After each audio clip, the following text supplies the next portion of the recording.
I would seek a motion to approve the minutes. I will so move. We have a motion by Jess, is there a second? I'll second. A second by Amy. All those in favor? Aye. Opposed? Motion will carry. Item 5C, the Special Board of Education meeting, November 14th, 2023. I would seek a motion to approve. I'll make the motion. We have a motion by Donna, is there a second? Second. And a second by Megan. All those in favor? Aye. Opposed? Abstain. Motion will carry with one abstention. Item 5D, Special Board of Education meeting, November 15th, 2023. I'll make the motion to approve. We have a motion by Kelly is there- and a second by Amy. All those in favor? Aye. Opposed? Abstain. Motion will carry with one abstention. Item 6, the Student Board Report. Good evening, everyone. Recently at Mosinee High School, we have had a variety show starring the Mosinee Choir. It was a phenomenal show with singing, dancing, and a game show. There were many solos and ensembles performed each night. There was a show on Thursday and Friday, and an encore show on Sunday. The theme was Back in Time with songs from the 60s, 70s, and 80s. The Mosinee One Act Club also just recently put on a performance in the Mosinee Auditorium. It was a short play called Gossip, a story about a girl named Gossip who goes through a school and influences her peers to start gossiping and spread rumors. In the end, the students learn that gossip is not real and that relationships get destroyed by starting rumors. It was an inspiring story with a great message. Aside from acting, the Mosinee winter sports have begun. The basketball coaches are working hard to get their practices planned and ready for their first game on Friday the 24th.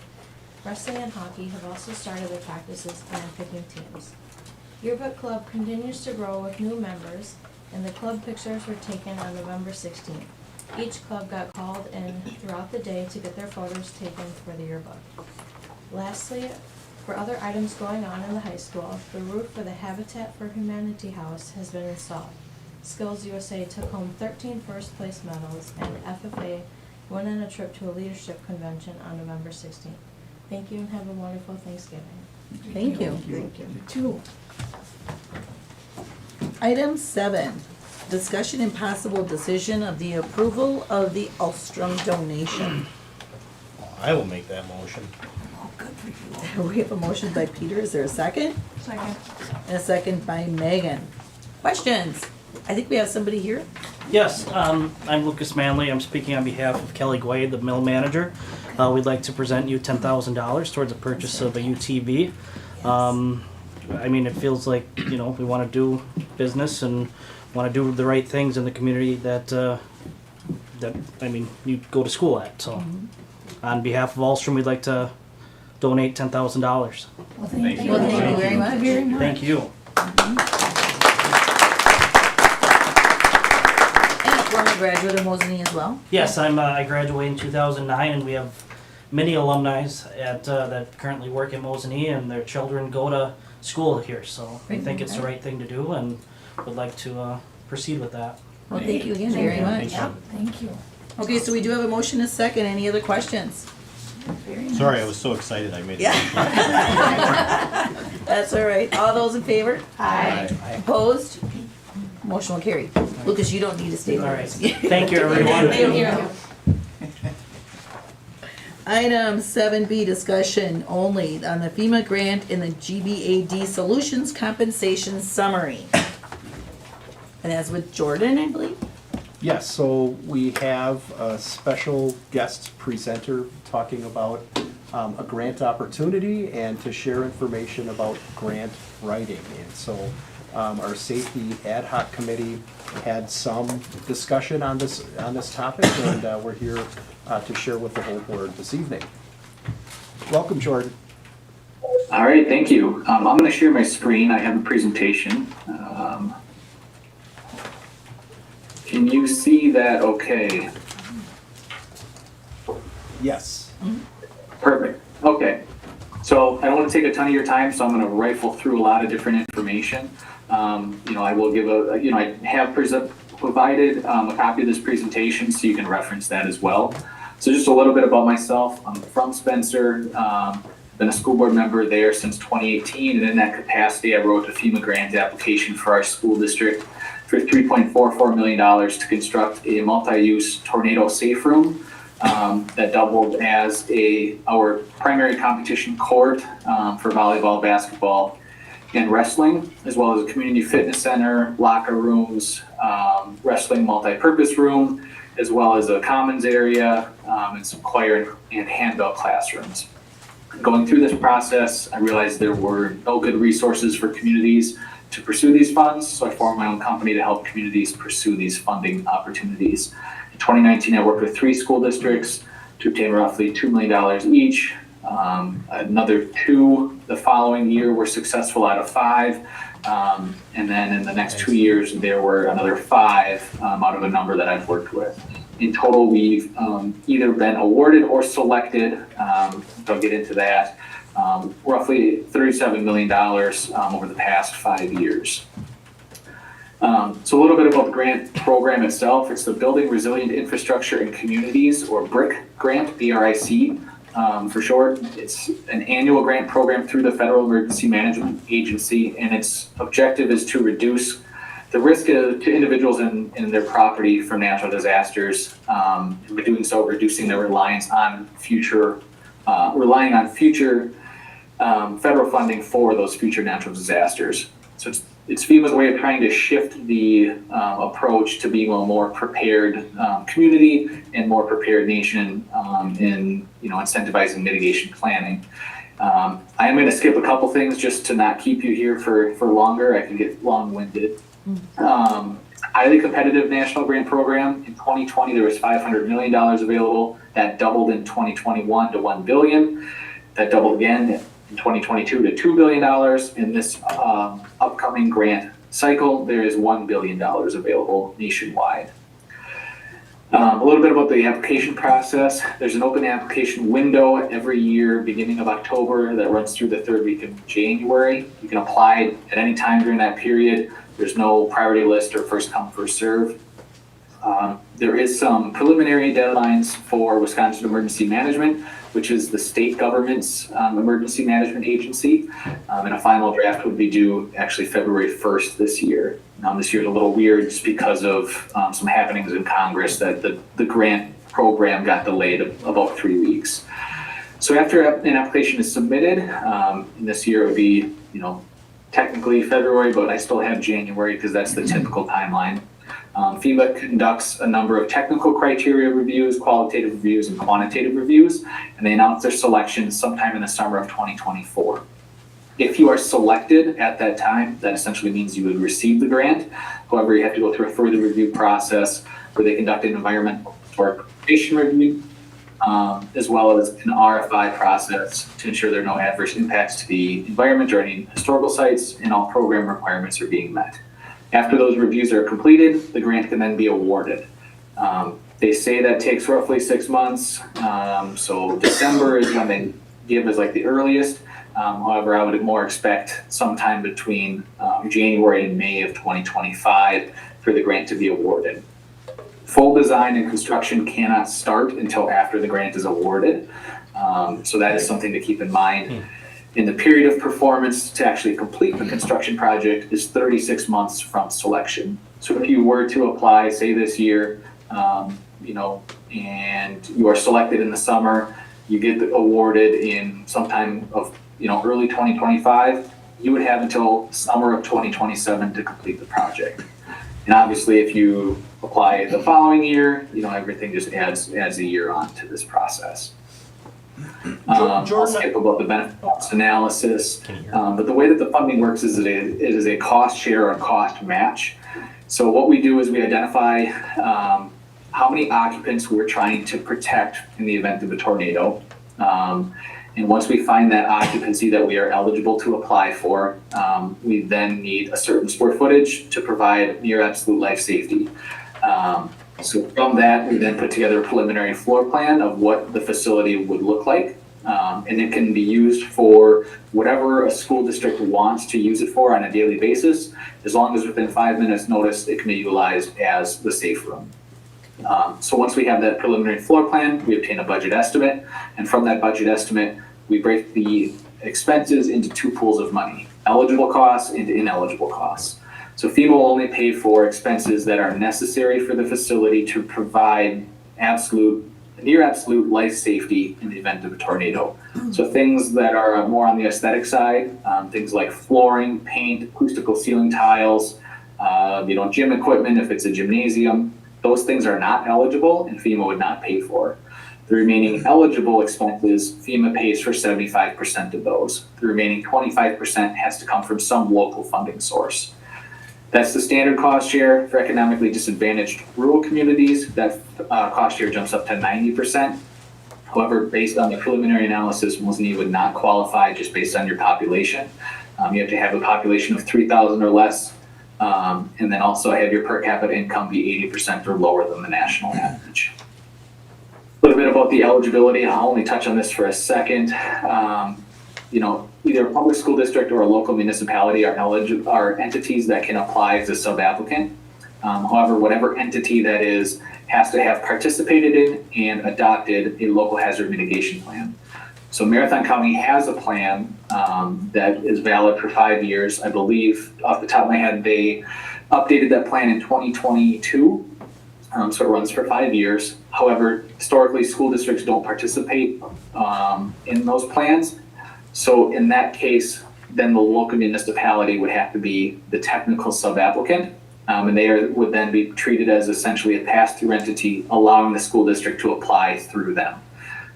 It's a very easy process to do that. It's actually how a majority of those projects that I listed off at the beginning of the presentation pursued funds. So for the school district of Spencer, the village of Spencer was the technical sub-applicant.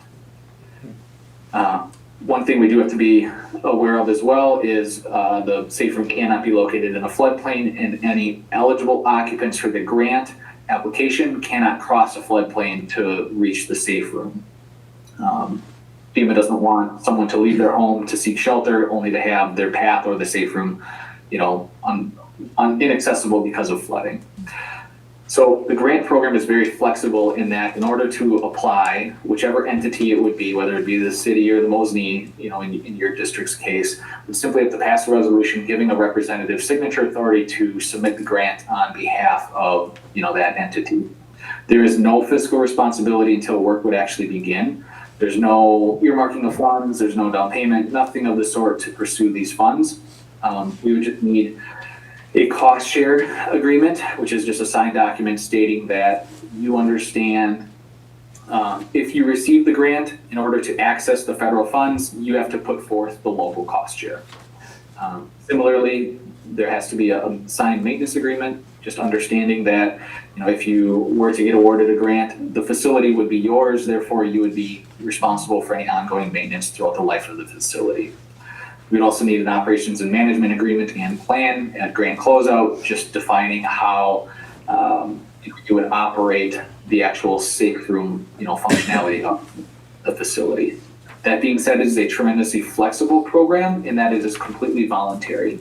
So say you were to apply this year, you get selected, you get awarded, you sign the state local agreement accepting the award, and then something changes in your community or in your district where it's no longer feasible, you can decline the funds at any time with no penalties or repercussions. So the grant program does not tie your hands to force you to follow through with a project. So what does that exactly mean for your school district? Like I said, the first thing that we identify is the eligible occupants, and FEMA dictates that they have to reach the safe room within 5 minutes notice, so they allow up to a half-mile radius to be done. So based on that, we identify the eligible residents in that safety zone, which is approximately 424. The next one, which I didn't include in this preliminary estimate, was any businesses. So any employees and visitors that would be within that half-mile radius. So that would be a pretty significant population that is not captured in this estimate. The last one is your school district population, so your students and your staff.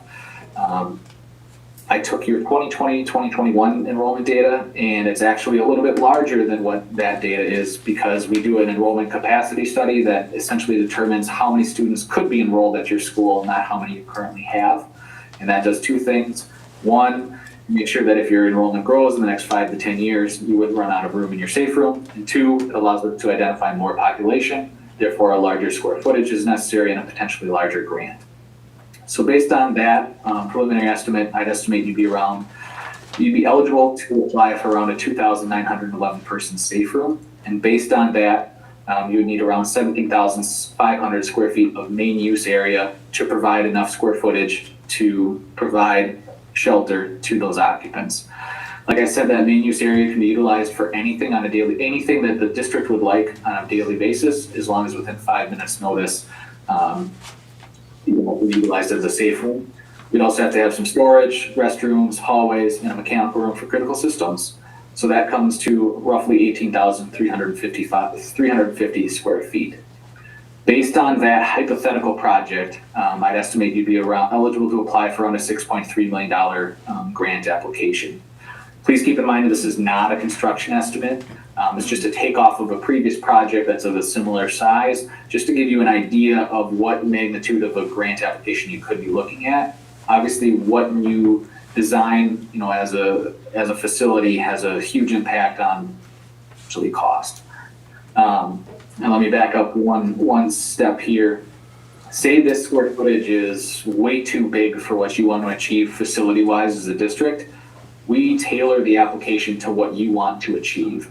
So if that's the case and this is too large, we simply identify less population, therefore we need less square footage, and then we tailor that to exactly what you want to achieve. Similarly, if this is way too small and you want to build something much larger, you can always build it larger. It's just anything above and beyond the eligible square footage is 100% on the district.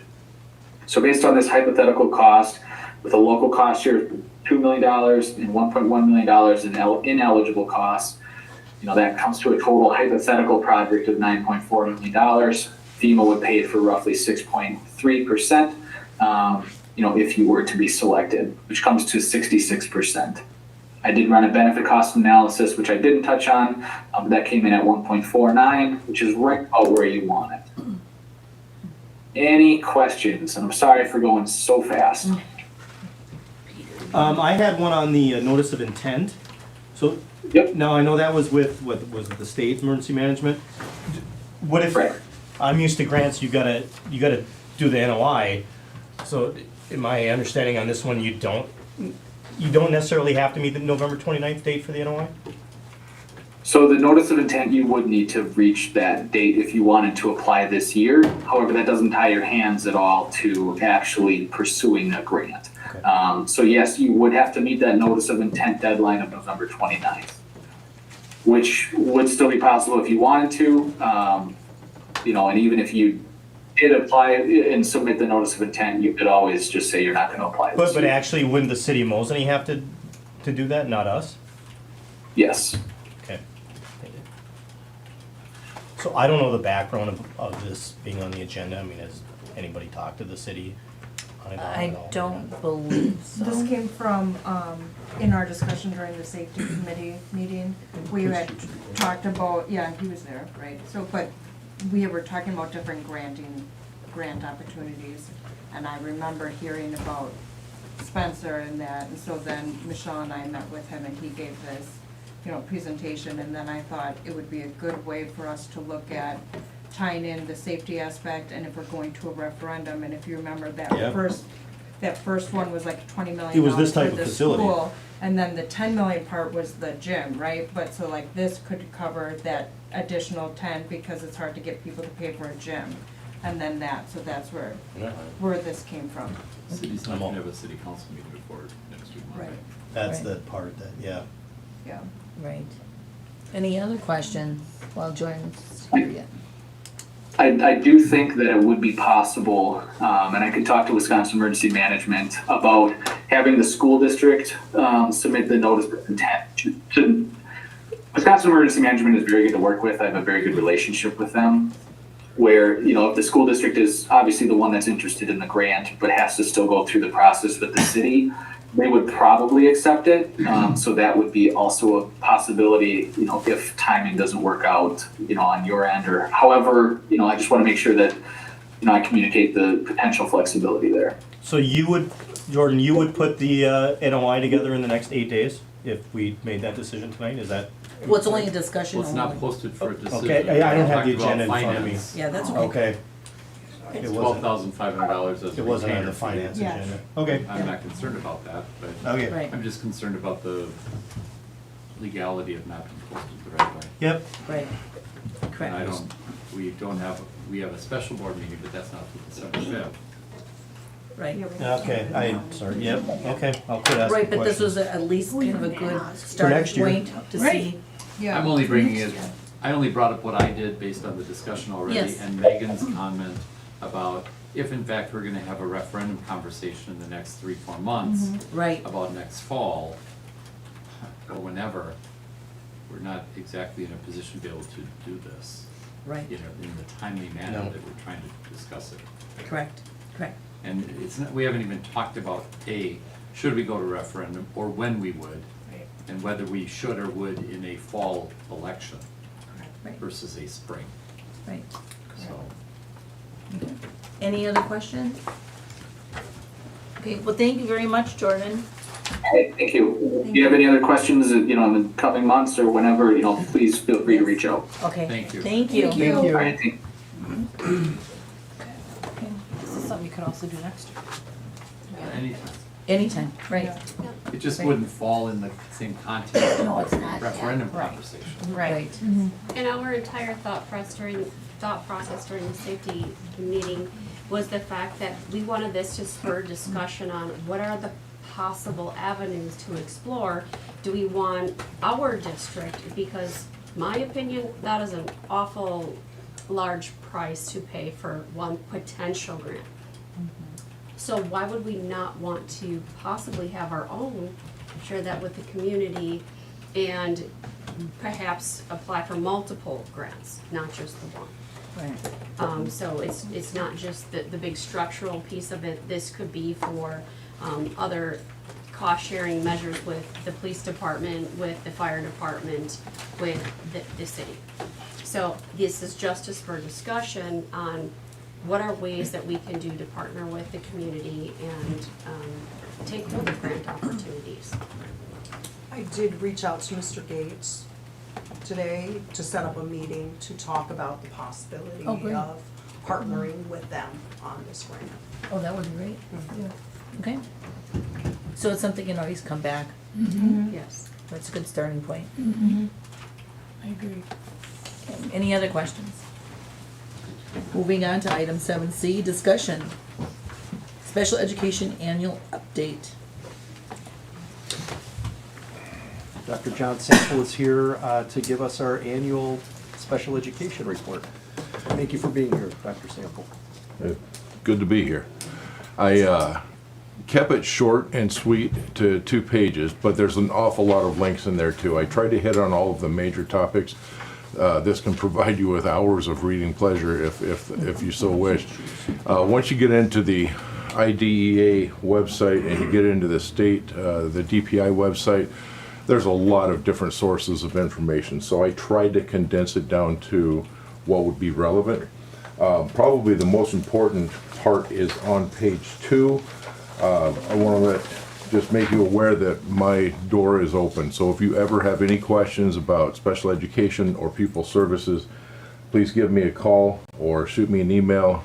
My office is, sometimes I'm up here, but most of the time I'm in the middle school in that the new portion of the wing, which is very nice, by the way.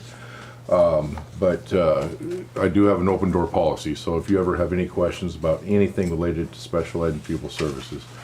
Some of the things I'm working on right now are intended to be cost effective. I'll throw another acronym at you, ESY, that stands for Extended School Year. That is designed for students to attend school during the summer if they're at that point where the skills that they acquired during the school year would regress. And we're talking about regression to the point of not being able to make it up by Christmas time the following school year. So there's very, very few students that really, truly are eligible for ESY or extended school year. From my past district, I think we had 4 or 5 one summer. Here we've got a number of students, and so That number is north of 20, so we're gonna start scaling that down because as you know, there's stipends for summer salaries and those types of things. So if a student is eligible, absolutely, we will provide it because that's what we have to do by federal law. But if they're not eligible, then I would steer them in the direction of summer school. I know we're also working on summer school as a source of not just revenue, but as a service to our families, nurse students. Any questions at all for anything that I provided in the report or otherwise? It was good. No? Heidi, Yes. can you give us a brief update where we're at with changing our curriculum to be compliant with Act 20? Didn't they say like Act 20? And I don't know a lot about it, but I know that my kid is now, I think, dyslexic. And so I'm just like trying to learn about it. And they said, a lot of the specialists I spoke to said that all school districts after Act 20 are supposed to be changing their curriculum to science, science of reading and not what's being currently taught. And I know that we made some changes, but like, could you give us an update just where we are in terms of the district, in terms of complying to those changes? Right. As far as special education compliance, I see the compliance there. Mm-hmm. Rob could probably give us a little bit more insight as far as what we're using in the Gen Ed classroom, because what we try to do in special education Mm-hmm. is expose students to those standards because they are aligned with the standards. Otherwise, what we're doing with our annual testing is we're asking our students with disabilities to answer questions on a test that they've never even been exposed to before. So that's where inclusion comes in. Rob, any insight as far as the reading curriculum that we're using right now in compliance with Act Sure. 20? So Act 20, what we're referencing is a state initiative to continue to move towards curriculum that emphasizes the science of reading. And so there's a commission that's being put together at the state level, having, for lack of a better word, a reading czar, and then there's representatives on that committee that are educators, community members, elected officials. So in the next several months, they're convening to develop a timeline of when curricular programs will be on an approval list or recommended curricula. So we're studying that. I'm attending superintendent meetings, curriculum director meetings, to stay at the front end of that. And as you know, in January, we're looking at having board approval on a new middle school ELA curriculum that enhances that science of reading part of our English language arts program. So it's a great question. Know that we're studying this. We're meeting, like for example, 2 months ago at the superintendent PAC meeting, the deputy superintendent and superintendent of public education, where they're talking about this timeline, and will continue to update school districts as this is being as it's being rolled out. So the changes that districts are mandated to participate in, if that's the right way to say that, that will be down the road beginning in 25, school year 25. And so of course we want to have time in other districts to study that. So thank you. Great, thank you. I also have a question, if I could, please. Just wondering your thoughts, fresh set of eyes coming into our district. Would you see it more beneficial if the general education teachers got more professional development on SPED services and those initial signs for perhaps kids with disabilities, things like that? And I say that because based upon the comparables that were presented last month, it's similar yet a bit of an uptick. So could we do better at trying to offer that professional development to help with that and identify earlier and get that intervention?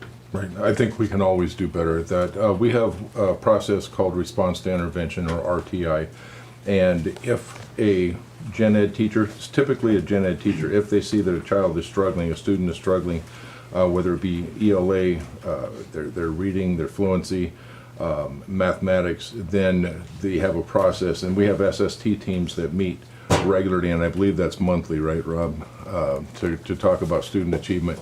And then it is the Gen Ed's responsibility to make sure that interventions get assigned for a period of time, and then we start looking at the data, and that kind of comes back to the science of reading too. We have to make a student, if a student is eligible to receive special education services, that has to be through the use of data, and that we've tried 2 interventions and has still failed. That gives indication that says this child is potentially a child with a disability and will qualify. So in short, yes, I think we can always use professional development when it comes to that, because it's a major function of what we do as educators. Absolutely. So are you able, or maybe you already have, able to recommend some of those professional development opportunities with our directors of curriculum to make sure that that is a good possibility to help set that up, to get that out there more? Yes, and that, in fact, that's what we talk about at our admin meetings. What are the most pressing needs? What are the highest priority needs for our staff? And that's when we start talking about professional development. I believe it is in January, in fact, I'm going to be talking about 504 plans. And 504 plans started off as an access issue that's federally mandated. We've got a number of 504 plans now, and so that's part of it. While it's not specifically to RTI, that's exactly what we talk about at our admin meeting. So that's a great question and a great proposal. Yes, yes, and I think it plays a piece into our school report card that hopefully will have a more in-depth report next month, or at least breaking it down a little bit, but that could be a piece into some of those findings as well. It really could be, because the gap between our students with disabilities and our regular ed students influenced our state report card this time. And those gaps, and we're not the only district that happens, but if by closing those gaps, we're going to look much better as a student body. Sure. Okay. Thank you. Thank you. Any other questions? Okay. Thank you. Thank you. Item 7D, discussion food service update.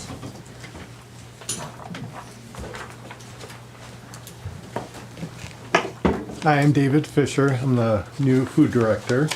I first wanted to give you a handout.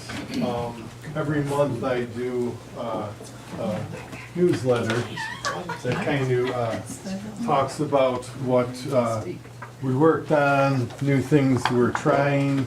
Where's the samples for us? I know, right? I would have brought some food. But it just gives you an idea Next of meeting, next time. new things we're trying. Yep, there are 2. Oh, there is. Yep. Oh, And, oh, thank you so much. Oh, perfect. So, my first slide here is, talks about numbers. In my newsletter, the first page, I kind of do an overview on the month prior, the numbers that we ran for breakfast and lunch and a la carte, just to give you an idea. Then, other pages I talk about some fun activities other than regular operations that we tried with the kids and things like that. The great news is we're fully staffed at all locations. It was amazing when I first started, the amount of staff we had for the number of years they've been here. So I was really lucky. I only had to hire 3 new people that kind of, with the new programs and new stations that we added, kind of help, with the daily operations. But overall, it's been very smooth at each school and the number of people we have. So we have a lead cook, and then we have prep cooks and dishwashers, things like that. Next, I wanted to show you what we're doing with digital menus. I'm not sure if you can help me get to the district page. Okay, so here's the district web page. And so what we did is we linked NutriSlice, that's the digital menus for Chartwells. You just click on the knife, or I'm sorry, the spoon and the fork, and then you go down and click on the breakfast and lunch menus. And that will bring up the digital menus for each of the schools. So for example, if I choose the high school, and this is available to all the students, to all the parents. And for example, if I click on lunch, it will bring up the lunch menu. For example, if I go and say I click on, I can click on anyone here. I click on the Korean chicken. It will give the parent or student a picture of the item that we're serving for that day for that one station. It will give the nutritional information, and for example, up here, it will give, say there's a Spanish-speaking family and they can't understand English, they can choose the language and they can choose Spanish, and then it changes the menu. They can print that out, you know, to understand things like that. That's one option they have. But it also gives other options like nutritionals. It gives what we're having for the month, for the day, and they can go and, you know, they can go months ahead and see what we're having, and it changes, you know, obviously day to day. How would I get back to my slides? Okay, perfect, I see it now. Next I wanted to talk about, it's a little different than last year what we're doing. We're offering stations at the schools instead of, you know, having the kids go through the line. This is one picture of the high school. So when the kids come through the line, they could either go to the grill station or they can go to the pizza or tomato station, have pizza. They can go to the to-go station and have like a salad or a parfait. We also have a grill station that has like hot sandwiches and fries, things like that. So they have like many different choices that they can choose to. And this is every single day. We just change the menu for each station. So each station's gonna have a couple options. Or they can have a create station, that's our hot item. So it's a little bit different there. Let's see, next this is a picture of the middle school. So it's kind of, I'm not sure if you can see it, but when the kids come in the cafeteria, if they want create, they go on this line, and then they come through the line and then out, and then that's where they get rung up. So it's a little bit of different, you know, change than what they're probably used to.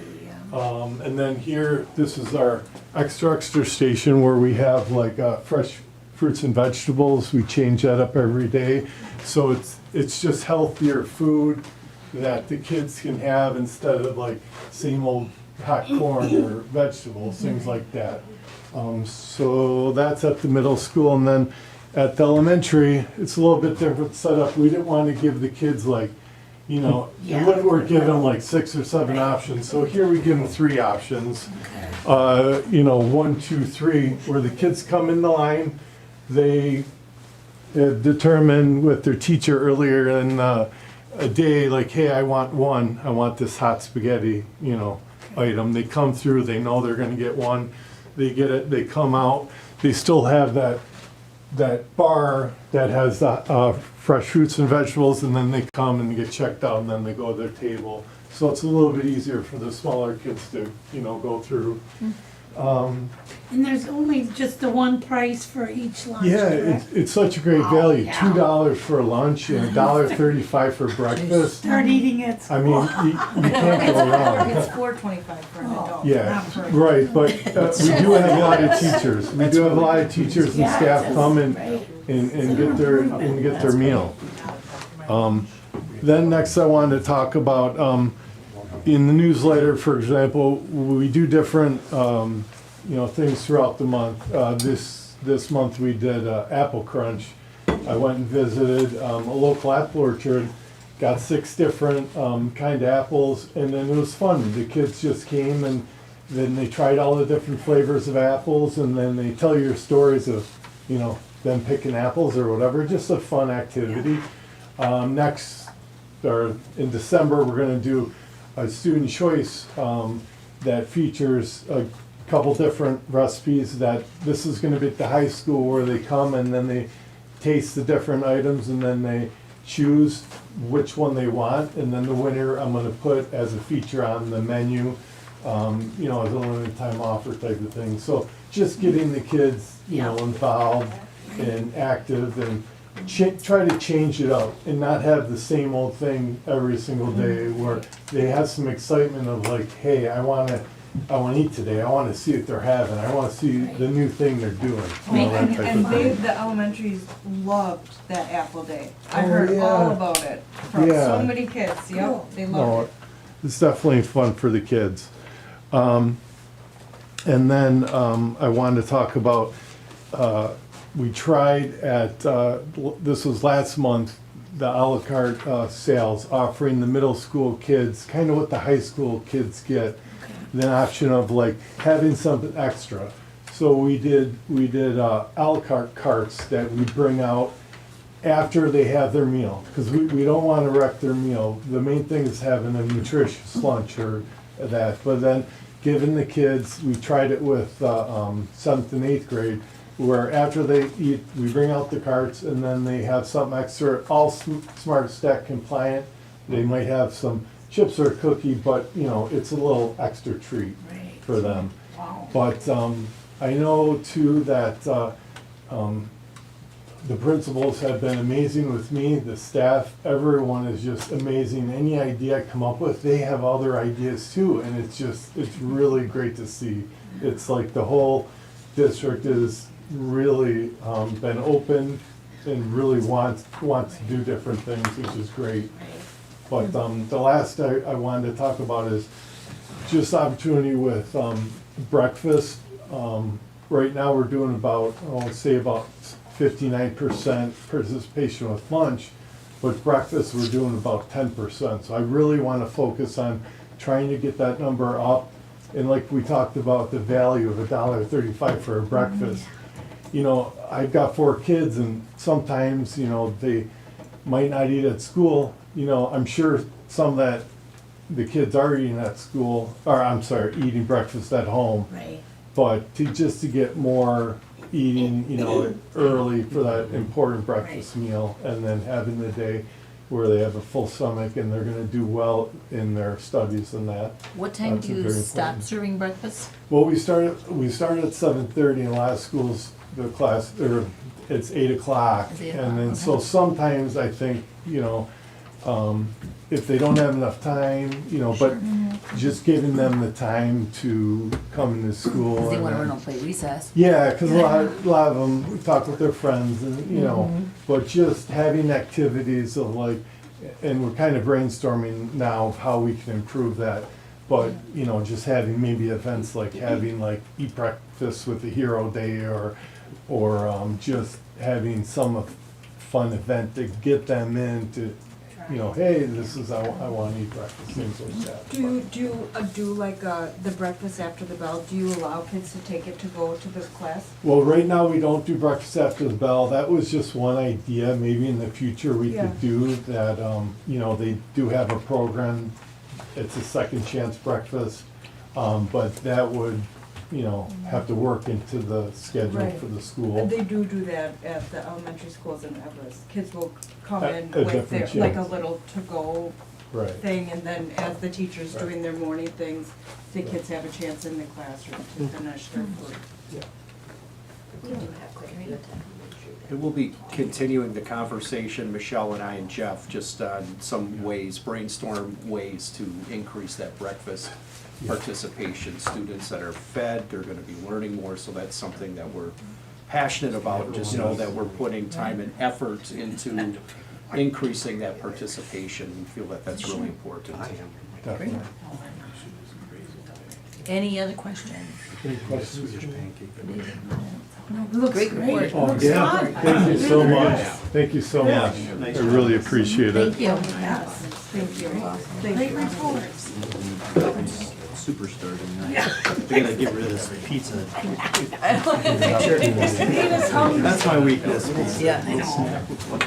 Item 8, the public forum. At this time, nobody has signed up, so we're just gonna go ahead and move on. to item 9, the consent agenda. If there's nothing being pulled from any of the committees, I would seek a motion to approve the consent agenda. I'll make the motion. We have a motion by Megan, is there a second? I'll second. A second by Calandra. All those in favor? Aye. Opposed? Motion will carry. Item 10, discussion and possible decision on the approval of the monthly vouchers list. I would seek a motion to approve. I'll make the motion to approve the monthly voucher list. Okay. We have a motion by Kelly and a second by Peter. Roll call, please. Kelly Zebro, Yes. Bauman, Yes. Gorman, Yes. Hanson. Yes. Hermany, Yes. Kaiser, Yes. Maple, Yes. Stankowski. Yes. Calandra Zebro. Yes. All yes. Okay. Item 11, discussion and possible decision on the acceptance of the monthly treasurer's report. I would seek a motion. Also move. I'll second. Oh, I'm sorry, Kevin, did you have your hand up? Okay. Okay, so we have Megan and Kevin can Peter. have it if he wants it. Roll call, please. Stankowski. Yes. Calandra Zebro. Yes. Kelly Zebro. Yes. Bauman, Yes. Gorman, Yes. Hanson, Yes. Hermany. Yes. Kaiser, Yes. Maple. Yes. All yes. Okay, thank you. Item 12, old business, discussion, ad hoc safety committee report update. Jess? Yes, ma'am. Amy, do you have that video? I'll be sure that would. No, okay. All right, so I'll go ahead and give an overview of the safety ad hoc committee briefing. And I was hoping to have a bit of a video to show that Officer Krause has been doing a great job working with Steve Kaiser and his team to install some of these safety locks on some of the building, or the doors and the classrooms in each of the buildings. But it's just a trial at this point because some doors are inward opening and some are outward. So they're looking at ways to do cost reduction, but additionally, some of the doors are just older and it may not be as functional with these locks. But we wanted to show the video, just don't have that yet though, of that. But we are working to get those fully bought and installed within the next couple of months. So just running into a few hiccups with that, but still working toward getting that done. This would replace the Alice ropes, and so these safety mechanisms are just a little, a flip of a switch essentially, where the teacher can just, if they feel that there's a threat or if they know there's a threat, they can just simply lock it instead of trying to mess with this rope that is not user friendly. So that is the way in which we are moving forward with that.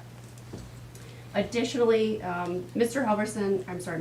Groovy had given an update that they had tested out the Wi-Fi over at St. Paul's, so in case that there was an emergency situation, they had to get over to that building, that Wi-Fi, they found ways to help that to work to best meet their needs if there's such a situation that arises as well.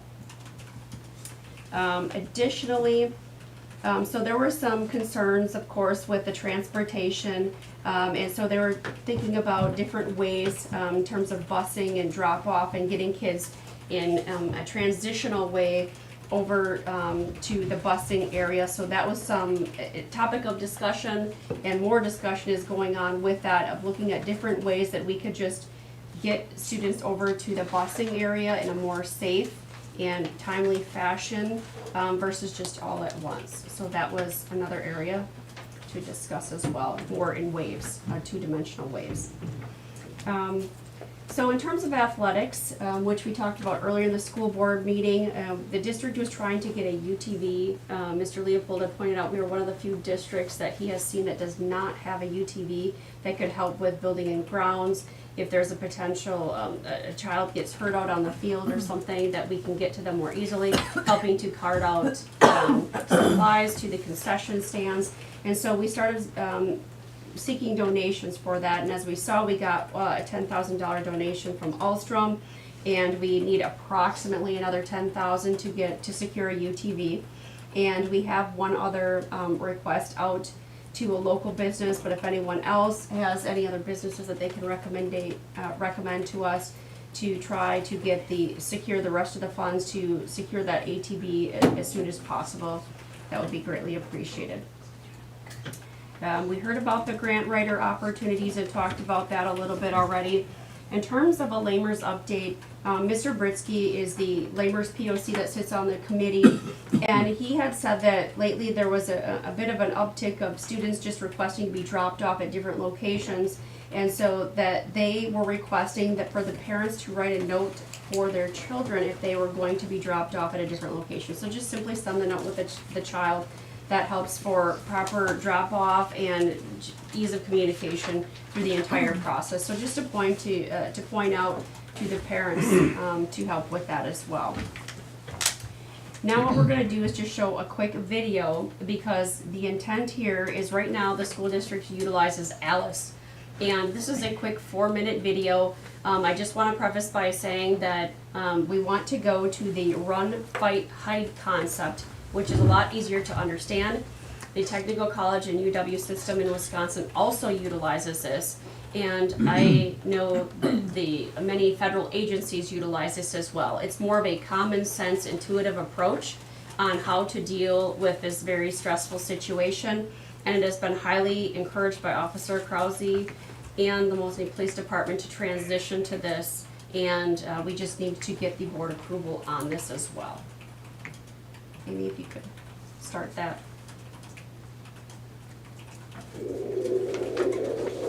Hi, can I get you started with drinks? Oh, I'm sorry, I gotta take this. We'll need a minute.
I'm no victim. I'm ready. Applying direct pressure to the wound to stop the bleeding until we can find a tourniquet. In the meantime, turn off your phone and make a plan to defend yourself.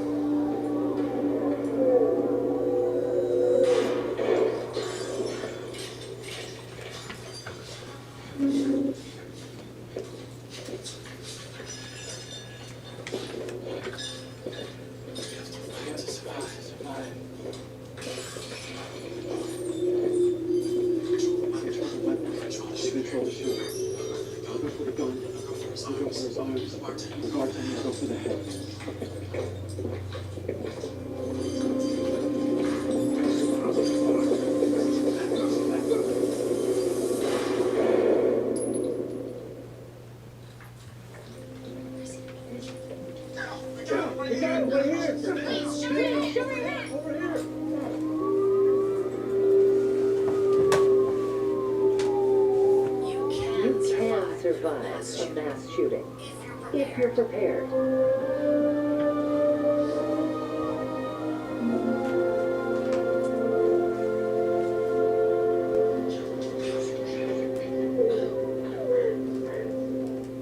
Remember, run, hide, or fight. Thank you. My hope was for the board to approve the transition tonight, but I see it is not posted for a decision. So we will have to bring that back for the December meeting. Additionally, with our ad hoc safety meeting, we discussed parking lot safety, and we are still exploring different ways to have a company come in and look and analyze the logistics of our traffic flow. That said, we are going to be, a couple of individuals representing the school district will go to the December 11th city council meeting to request a proposal for moving High Street in front of the middle school and high school to one-way as a proposal to help with that traffic flow and safety concern. And we will give a report out once that is done. Additionally, we talked about possibility of cameras in the classroom. This discussion came up because there is an uptick of students making accusations against staff, and which have come out to be false allegations. And when those types of things happen, we want to make sure that our staff have some form of security, if you will. But then additionally, out of that discussion, we also talked about increasing or beefing up the policy. So we want to, with the student and parent handbook, that there is going to be more specific language in there, that there are consequences if false accusations are made. And additionally, we want to work with Neola to make sure that we have this in policy and that administration has more backing to lay out consequences as well for students making false accusations as well. So that is going to be in the works with Mr. Way, and also working with juvenile detention, the police department, and working to, like I said, get that policy in place. However, administration told us that there is no desire at this time for cameras in the classroom.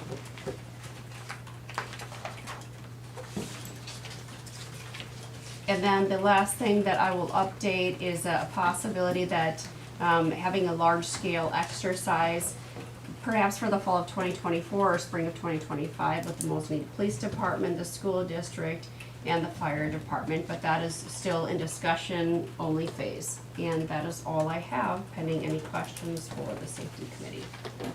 Kevin? Was it a cost item, the no interest in cameras in the classroom? It was more of a union privacy. issue? Privacy. Privacy. We tried this before. Any other questions? It was a great report, Jess. Yes, Yeah, yes. got a lot going on. There's a lot of good coming out of this, and we're getting a lot of positive feedback from it, and it's the fact that I think we're routinely getting together and just working for the betterment of the students, the staff, and the community. So I'm really pleased with a lot of the conversations and outcomes of the committee. All right. Thank you very much. Item 13, new business, discussion, swimming updates. Trevor?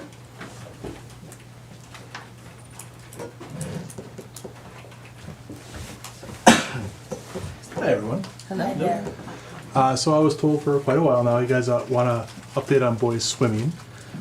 So when I came in here, I really didn't know anything about boys swimming, so I started asking questions, talked to some students, talked to the swim coach. We sat down and kind of discussed what we were looking at. Currently what we did is we filled out a club proposal. We went ahead and approved that, so we will have a boys swim club starting this winter. We already have 6 boys that are signed up for swimming already. We're going to start putting out flyers and get more people hopefully interested in swimming for the boys. We do have some local club teams already, and we will have a couple meets already this year. And we'll just look in the future and see what the interest is and see if there's a possibility to make that a sport in the future. How many do we have signed up for girls? We had 18 this year. Okay. And then what grades does that run?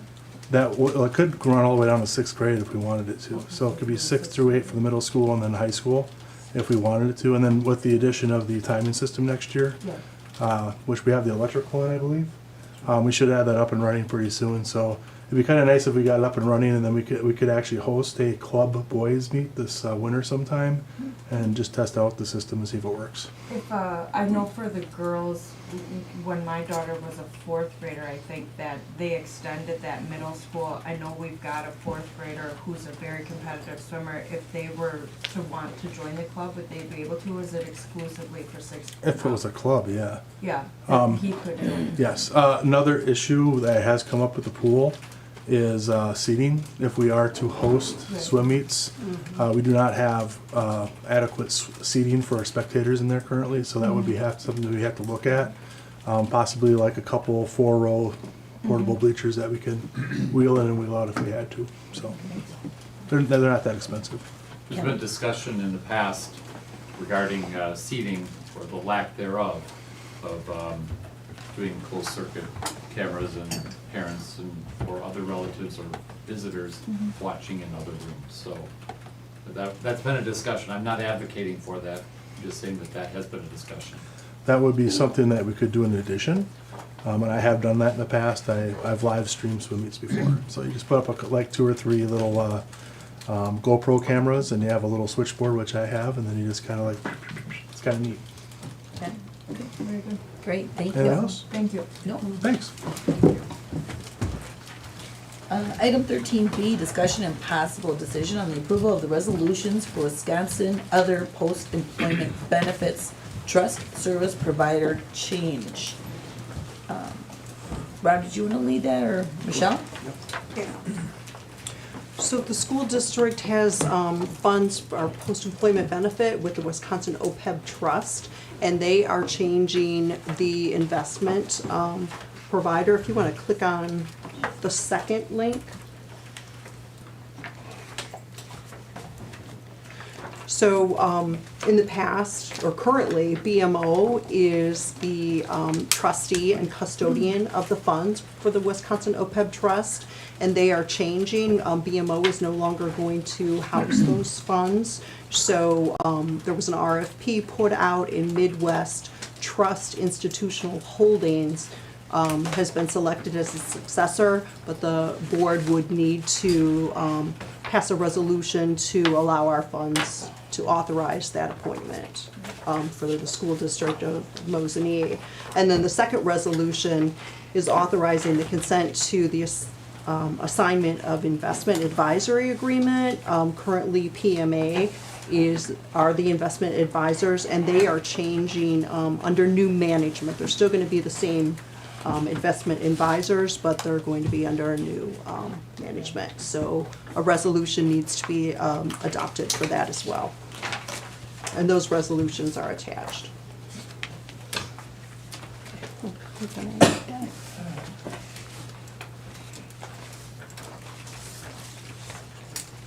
So this is the resolution authorizing the appointment of successor trustee and custodian for the Wisconsin OPEB Trust. The board will consider approving a resolution authorizing the appointment of Midwest Trust Institutional Holdings as successor trustee and custodian for its funds in the Wisconsin OPEB Trust.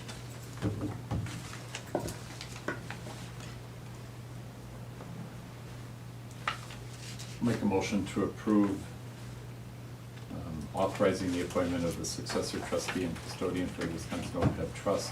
With these, should these be separate, do you think? Separate? Yeah. Okay, so motion by Kevin, is I'll there- second. and a second by Peter. Questions? If not, all those in favor? Opposed? Motion will carry. I'll make a motion, Diane, Yes, please. to authorize the assignment of the investment advisor agreement to the new PMA asset management. Okay, so we have a motion by Kevin, is there a second? I'll second. And a second by Peter.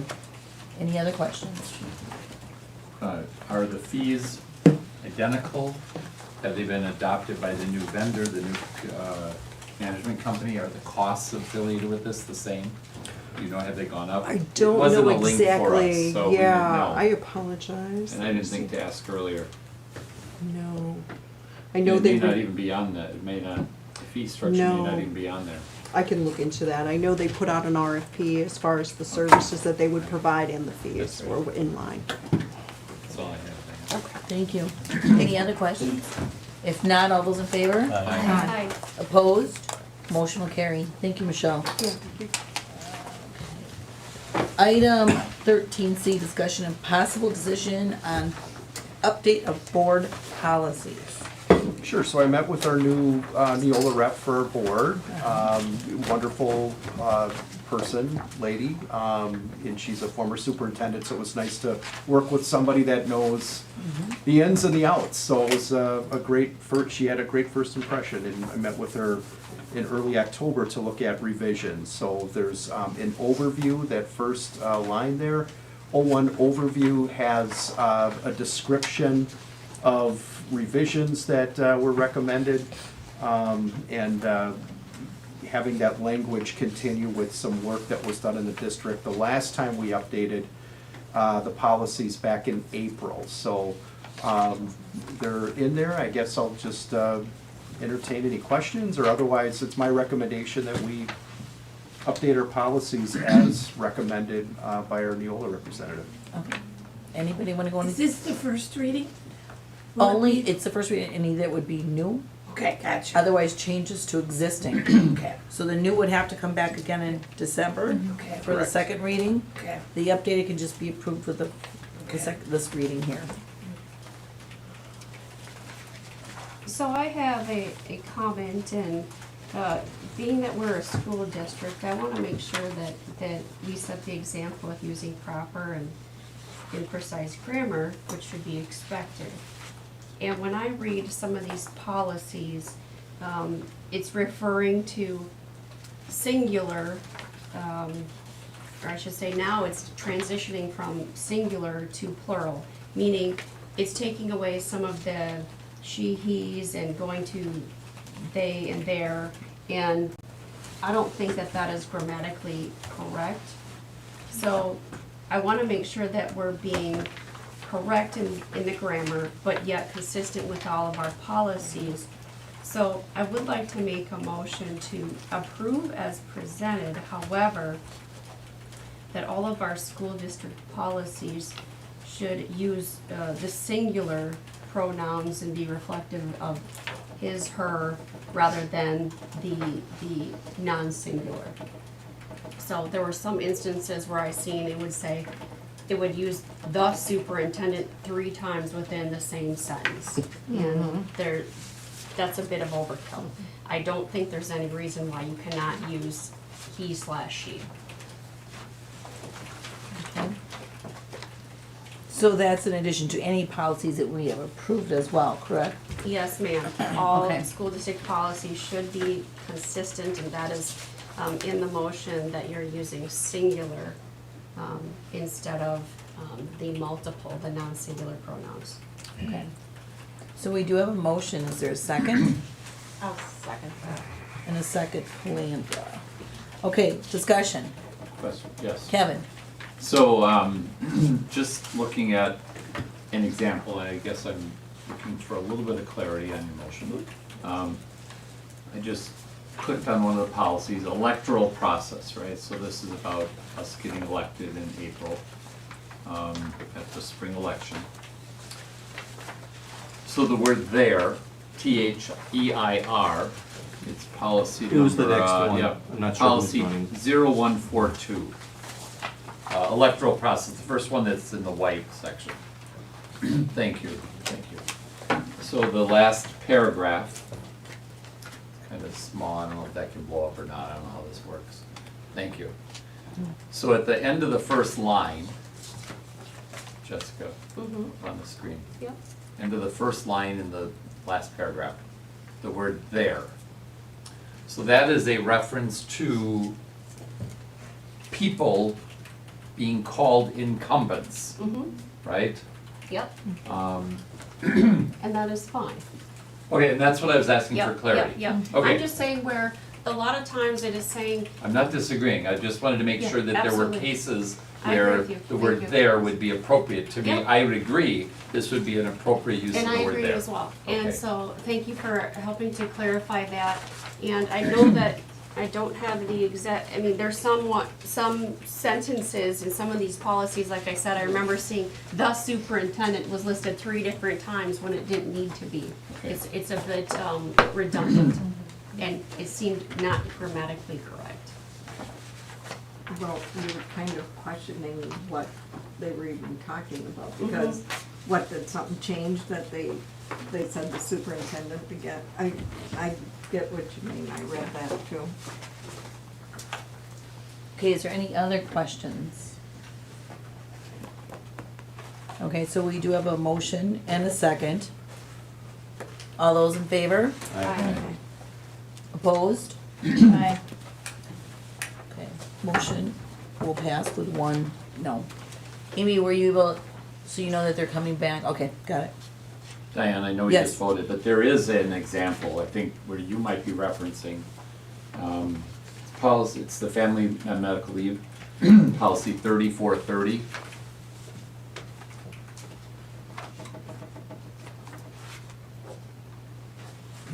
Policy 3430. Not this particular one, sorry. Or maybe it is, but 343, there we go. In C? It's in section C. Yeah. Was that one of the ones you were kind of referencing? Yeah. Yep.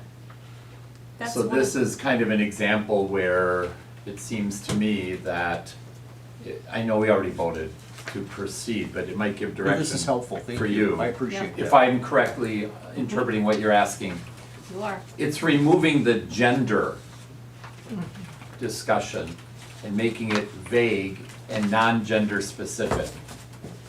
And I think that's what you're referencing. And I helpful. agree with that, Thank you. so I'm glad the board voted this way, because this is an example where, And actually, that should probably be not themselves, but wouldn't that be themselves? That's what I'm saying, a lot of the grammar. Care for just- themselves, do too, not themselves. well, it But we're not depends if changing you're it. talking, fair enough, but it also, I would still object to the use of the word themselves, because we're talking about a boy or a girl. That's what those 2 words in pink mean. And that is the conversation that we just had. I'm sorry, that's the vote that was proposed, right, Jessica? It's a boy or a girl specifically, not a them or a they. Well, and it's about singular as well, I understand. you know, because it says That's why a it should be child. themselves. No, Yep. no. I don't agree with that, but it's your opinion. Okay. Any other questions? Okay, if not, all's in favor? Please vote on We this. already one. voted. Thank you, it's been a long week. And I know you didn't find it fast enough, so I wanted to clarity Yes. around. Okay, thank you. All right, item 14, other reports, WASB, Kelly. Okay, Wasby, we have our big convention coming up in January. That is Tuesday, we have the pre-convention. Amy would like everyone to let her know if they can, before 15th, we have our room set. And if we can do that at the December 4th meeting, so she can release any rooms if so needed. And we have our school news, so you can kind of have a heads up in there with that. And we do have that John, the one that's. Quinones. Yes, thank you. And he will be speaking on Friday, or Thursday, actually. So what would you do? So I think we got some. Oh, he's there's on, is he there's some Dateline? One that- What would you do? Yeah, Never what would seen you it? do? Yeah. What would you do? So, as of that, please let Amy know and read your school news, and that's all I have. Okay, thank you. Before you go on, Yes? Jessica, sorry. Maybe the next meeting, but that conversation we had, and I don't know that the administration would be ready for that at our instructional meeting. To the one sheet. Well, about whether or not we could maybe have a board discussion on some of those other topics that we talked about down the hall. Yeah, yeah. You wanna talk about that in December's meeting? Yes, Because but, it's related to the convention conversation. yeah. Mhm. Okay, that's So fine. just add that to the agenda then? Well, we can, Yeah, Future agenda items? Yep. future agenda, add that. we talked about maybe giving up a 2-hour block on a morning or an afternoon of the At the convention convention. and meeting in the restaurant or the To conference further room of the discuss our hotel. school report Discuss our report card. or any other topics Oh, So- good for any idea. desire. I mean, we're all together, Right. right? Right. We might benefit more from that than 1 or 2 extra sessions. And we wanna be a better resource to the administration as well, so. Kind of a retreat type Yep. thing. Very good idea. Have a mini retreat. Yep. Good idea. Yeah, I guess that's was my thought around it. Okay, good idea. I'm concluded, so I'm over, Diane. All right. Item 14B, CISA, 9, Donna. CISA, we got a report, and this is from the October meeting. And apparently, they have given out some celebrations of excellence awards. North Lakeland had a blue ribbon, DC Everest received for their tree bus, I'm not sure what that is, but Wausau School District received for their mental health and school grant. And several different CISA representatives were awarded, what do you call it, celebrations for their work through CISA. And Dr. Underly apparently has been attending some of the in-services and She has, some of the yes. CISA board meetings. And then Tom McCarty, I'm not sure who he is. He's, what do you call it? I believe he's her right-hand person, the deputy educational person, who is really into data and helping with moving forward with Act 20, the initiative, and also with revamping DPI and changing their model to service, which I really love. So yes, they're changing the culture at the DPI in terms of their paradigm of being a service organization. So that's exciting news. Okay, and I had seen and read in the local newspaper that Mosinee did not go to the marathon gathering. Is that true? The group that we That- work with, I had a meeting actually to plan for next fall, and at the December meeting, you'll hear about the date for the fall in service. I met with the superintendent from Tomahawk and the superintendent from Merrill, and then Al Betry to firm up that date. So plans are underway for next year to have a common in-service day. This Okay. past year, Antigo backed out, and really it was down to Tomahawk and us, and we decided to Back table that Yeah, I back remember off you this saying year, but that. know that there's plans for next year already in place Oh. for that in-service up in Merrill. Oh, up in It'll Merrill. be in Merrill. Okay. And they're looking or searching for Cole Scholarship readers. So if anybody is interested in reading Cole Scholarship papers, submitted papers, I guess you can contact CISA 9 and they'll work with you with that. The other question I had is, you know, I'm not real sure about this here whole piece, and so should I be looking for, you know, more information or something, or is this typically what you get and this is what you do, or with the CISA, you know, reports and stuff like, I feel like I'm just reading off a piece of paper and I'm not sure what I'm reading because, you know, I wasn't there, I don't know what they're, because everything is written quite cryptic. Detailed. And so, you know, I don't feel like I'm really giving you a complete report, I guess is what it is. Have you been to any of their meetings? I didn't see him. The first one, the Okay. first one I was at. My Yeah. opinion would be you wouldn't give a report unless you'd been at the meeting.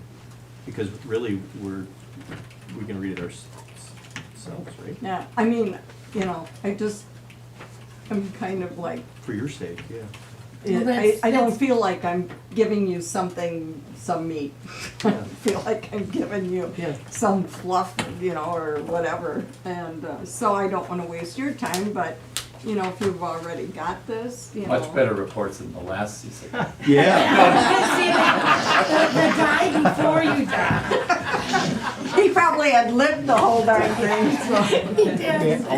Go right ahead. No, he would say, here's the He report. just said you Do have got any it, questions? read it. Well, that's kind of how I look at it. I mean, if you weren't there, then You might know like you're that. interpreting the same thing we were I trying to. might, I might have to travel a long If time. Rob's Yeah. going to it, then Rob would. That's too hilarious. Right. To Megan's question earlier, this is exciting news. So for Act 20, there's a 9-member group getting together, and where is that? It's Amy early. McGovern. So Amy McGovern is one of the 9 people from around the state to be selected on that Act 20 committee. So know that, the relationships are strong, not only with myself and Amy, but other folks in the district. We have a direct line of communication with that Act 20 group that's being formulated at the DPI right now. So just wanted to stress, that's really a huge commitment or great thing to have that representative with somebody north of Madison and Milwaukee, so.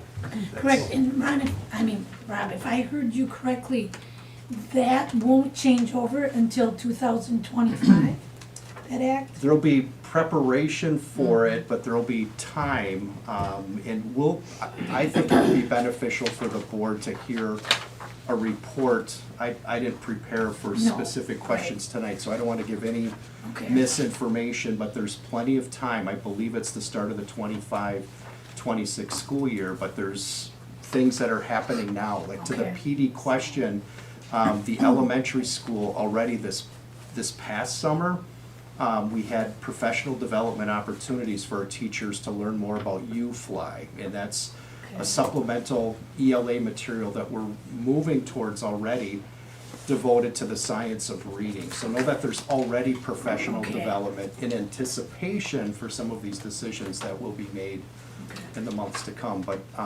we will, either myself or with Kathy Butala, our district reading specialist, have a board report at some point, just to kind of update everybody on what's going on Sounds there. great, So, Well, and Rob, getting back to your point on what Megan brought up earlier, I know, and I wanna say, I think it was last year when I went to the state conference, there was something out there that one of the seminars I went to was talking about dyslexia and parents and how every school district should have something posted on their website in reference what they need to do. And I know I talked to David about that, but I don't know if that ever got added. I don't think it did. So Because something, even just beginning this, I can tell from a parent's, point of view, and then I can, look at it from the school board point of view, and from the parent's point of view, I'm appalled, right? Like, because I've thought it for 4 years, and then you go and it's like, well, most teachers, even though they're professional educators, don't really know how to screen, how to help a kid who you know what I mean? It's like, and it's like my daughter's a first grader, she held back a grade, she's at a kindergarten reading level, and I'm sorry, I'm going way off base, but it just something, food for thought for us to be thinking about, like further down the line, that, she's technically not far enough to qualify. We would have to just let her keep slipping by for 2 more years, and then she'll be low enough to qualify, which to me is absurd. Thankfully, I stay at home and we have the resources and we've got a tutor starting with her tomorrow, right? But like, even, and I know some of it is federal, but if you could just kind of bring that up, like, how are we helping this? How could you do professional development where teachers can get, because in their college learning, they get very little from what I understand. It's like, how do you help a kid, So that's a great point. Last month at the Instructional Programs Committee, we had a report on reading, but I do believe that that's a strong interest for the entire board. That's something in the future where not only Act 20, but just an overview of our overall reading program and informing, instructing the board that what Dr. Sample alluded to, with that response to intervention, RTI process, it's knowing, educating everybody that that's not the only support system we have in the district. We monitor students with their reading and math on a regular basis, that in each school, there's setups for having kids given extra instruction, if you will, and more focused instruction, so. Yeah, it's just that if, you know, Sure. if we can go, do you remember the thing that you went to last year at the thing up north? Like to adopt what they're doing, because if you can't intervene early, like to me, telling a kid you have to wait till you're in 3rd or 4th grade and then you'll be old enough for us to diagnose, like they're already so far behind. Right. Can- Donna? Okay, so, and unfortunately, with children with dyslexia, oftentimes are not identified till at least 2nd grade. Mm-hmm. And just because there's so many cognitive things and that kids in 4K kindergarten, 1st grade are still doing, reversing things, not finding enough letters to say a word or whatever. So it's usually 2nd grade, and that's if you've got a really good teacher. Which that- we do, that- thankfully. Yeah, right, it's not on the that- teachers, our that teachers are great. notices that there's some little differences in how that child writes or reads than other kids. And it usually takes a neurologist or a doctor to fully diagnose that. But the one thing in our family that we struggled with was there's 3 different styles of learning. And so all teachers are supposed to be incorporating the 3 different styles of learning. And that's where also sometimes that doesn't always happen. It's better now than it used to be. Tests being read, things being Right. done on the side. That's more prevalent now than it was when our kids went to school. And so, I mean, there are things there, and I think some teachers, those teachers that recognize that, probably do that a little more. Oh, yeah, her teacher's great, right, because it would have went on and on and on. Right. But just the response that we have as a board and looking at the curriculum, like, why wait to 2025, let's kick Oh, it in, and you know. to your point, correct. Again, moving away from last January, the middle school Lucy Calkins curriculum, and then being proactive in starting that movement away at the elementary school, bringing in U-Fly, which is more of a reading, science of reading curricula, and starting professional development. So we're ahead of the game, if you will, looking at those changes. And again, we had a report last month with the instructional committee, and that's something Ms. Gorman and I can talk about in the future, a reading report specifically with Act 20, and then to have opportunities to ask other questions and report on other aspects of Was that something reading. like we even talked about with reading in, at the state, plus the state report card, all tying into one, Yeah, you know? yeah. Sure, good point. Okay, So I wrote down future agenda item there. yep, perfect. Okay, item 15, future agenda Hey, items, there so we we got go. one. And Jess, I'll add yours for the ad hoc safety committee. for- Yes, and so it would be discussion and possible recommendation for transition from Alice to run, hide, fight. Got it. And if it actually presents itself at an earlier opportunity at a special meeting, if we could do it then. Okay, perfect. I don't know, could we add that to our December 4th? Do you run, fight, hide? Yeah. I would want to talk with Officer Krause Okay. to get his thoughts on that. Well, see if, you know, what it would entail. And then, Michelle, maybe if you could just update us, I don't think we have to bring it back, about that fee for the OPEB.